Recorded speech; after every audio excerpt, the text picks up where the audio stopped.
Break के बाद स्वागत है आपका। इस वक्त एक बड़ी जानकारी आप तक पहुंचा देते हैं। मंत्री संजय निषाद ने समाजवादी पार्टी पर निशाना साधा है।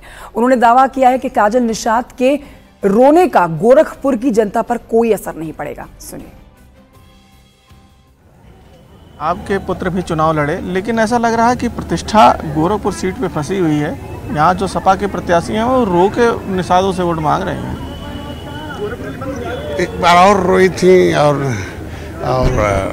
अपना षड्यंत्रकारी रवैया अपनाया था जब राम भुवाल यहाँ लड़ रहे थे। तो रोने गाने से जनता नहीं कुछ देती नहीं। देश का चुनाव है, राष्ट्र का चुनाव है, विकास का चुनाव है। तो जो ये जो है एक आने वाले बच्चों के भविष्य का चुनाव है, किसी एक व्यक्ति का चुनाव है। नहीं है कि व्यक्ति का चेहरा देख के वोट दे दे। और जनता जनार्दन, जनता जज होती है, जनता फैसला लेती है। और जनता फैसला कैसे लेती है? सूचनाओं के आधार पर लेती है। आप ही लोग टीवी चैनल, अखबार है, सोशल मीडिया है, और वो हमेशा कौन क्या किया है, सपा ने क्या किया, बसपा ने क्या किया, कांग्रेस ने क्या किया, सब कलेक्ट हो गया। और मोदी ने क्या किया तो पता चला मोदी जी भारी हो जाते हैं, जो कहते हैं वो करते हैं। यानी कि रोने कोई असर ना है। कोई असर नहीं है। और सारी जनता जो मछुआ समुदाय है वह गोरखपुर की जड़ है निषाद पार्टी की। और निषाद पार्टी जब खड़ी बड़ी हो रही थी तो समाजवादी पार्टी ने बहुत दर्द दिया था। वोट डालने आए हैं तो वोट जी डाले हैं और उसी को डाले हैं जिसको डालना चाहिए। समझ रहे हैं? इनका पहचान क्या है? नहीं इंटरव्यू बात नहीं, पर्ची होगी अंदर। कौन से? मोदी जी का पहचान क्या है? कमल का फूल। और कमल का फूल जो है वो सबसे बड़ा है और सबसे कोमल है। अब सारी ही सीटें बेहद महत्वपूर्ण है जिन पर मतदान हो रहा है। उत्तर प्रदेश में 13 सीटें, जिसमें गोरखपुर की भी सीट है, मिर्जापुर भी सीट है, वाराणसी भी सीट है। ये सभी सीटें एक तरफ, नेहा यादव जी, लेकिन वाराणसी की सीट जहां से प्रधानमंत्री नरेंद्र मोदी तीसरी बार चुनावी मैदान में है, यहाँ आपको क्या लग रहा है कितनी टक्कर देने वाले हैं आपके गठबंधन के कैंडिडेट अजय राय? नेहा जी, आपका माइक म्यूट है, प्लीज इसको अनम्यूट करिए। मेरी अभी आ रही है मेरी आवाज? जी जी बोलिए। देखिए, प्रधानमंत्री जी अपनी संसदीय सीट भी हारने जा रहे हैं। अच्छा। इस हार के डर से, हताशा और निराशा से जाकर के कन्याकुमारी साधना कर रहे हैं कि कैसे भी उनकी अपनी सीट बच जाए। ये प्रधानमंत्री पद के लिए नहीं कर रहे मोदी जी, अपनी संसदीय सीट बचाने के लिए साधना करने पहुंचे हैं। वो भी पूरा camera, fashion designer, hair stylist सबको लेकर पहुंचे हैं। तरह तरह से वीडियो बनवा रहे हैं।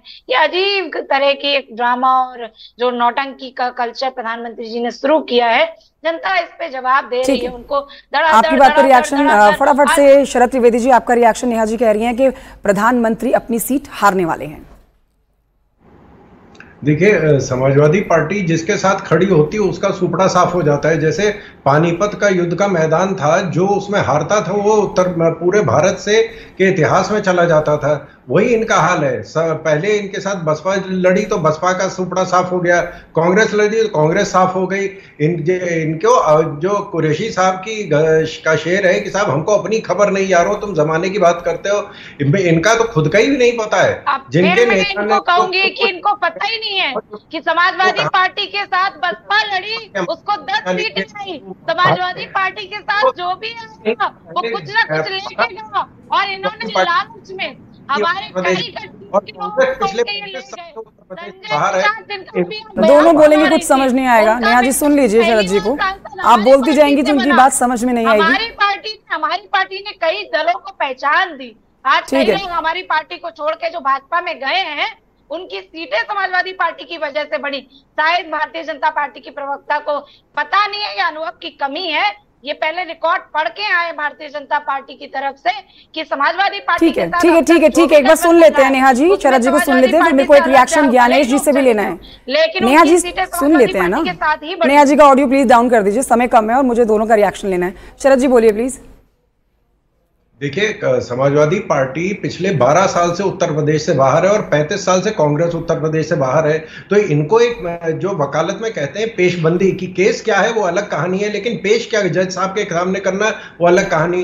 तो इन्होंने अभी से ही तय कर लिया है, पिछले 3 महीने से कह रहे ईवीएम मशीन खराब हो जाएगी, संविधान की हत्या हो जाएगी, लोकतंत्र खतरे में हो जाएगा। लोकतंत्र पूरी तरह उत्तर प्रदेश में सुरक्षित था जब नोएडा अथॉरिटी के चेयरमैन को उनके घर घुस के इनके नौनिहाल अतीक अहमद ने पीटा था, अब सब वो खराब हो गया है। ओके सर, ज्ञानेश जी एक जल्दी से आपका रिएक्शन देखिए। जानकार कहते हैं कि जब कांग्रेस पार्टी को कोई कैंडिडेट नहीं मिलता तो बलि का बकरा बनाया जाता है अजय राय को। अब यहाँ आप देख रहे हैं नेहा जी कह रही हैं कि प्रधानमंत्री ये सीट हारने वाले हैं, आपका रिएक्शन? नहीं, प्रधानमंत्री हारने वाले ये कहना थोड़ा सा ज्यादती होगा। प्रधानमंत्री 10 साल का सिटिंग एमपी और प्रधानमंत्री का उम्मीदवार जल्दी चुनाव हार जाए ये मुश्किल है, लेकिन हाँ चुनौती मिल रही होगी ये कह सकते हैं, क्योंकि नरेंद्र मोदी है सबसे लोकप्रिय नेता है, तो आप खारिज नहीं कर सकते। मुझे लगता है कि ये अतिशयोक्ति होगा कहना कि प्रधानमंत्री चुनाव हार जाएंगे। प्रधानमंत्री को टक्कर दे सकते हैं ये कह सकते हैं। बिल्कुल, तो टक्कर कितनी कड़ी मिलने वाली है ये तो 4 जून को नतीजे बताएंगे। उससे पहले आज न्यूज़ 18 का ये मेगा एग्जिट पोल भी आपने देख रहे हैं, जो कि ना सिर्फ एग्जिट पोल है बल्कि एग्जैक्ट पोल साबित होने वाला है। छोटे से ब्रेक के लिए रुक रहे हैं, मेहमान हमारे साथ बने हुए हैं, बड़ी कवरेज लगातार बनी हुई है हमारे साथ। छोटा सा ब्रेक, जल्द लौटेंगे।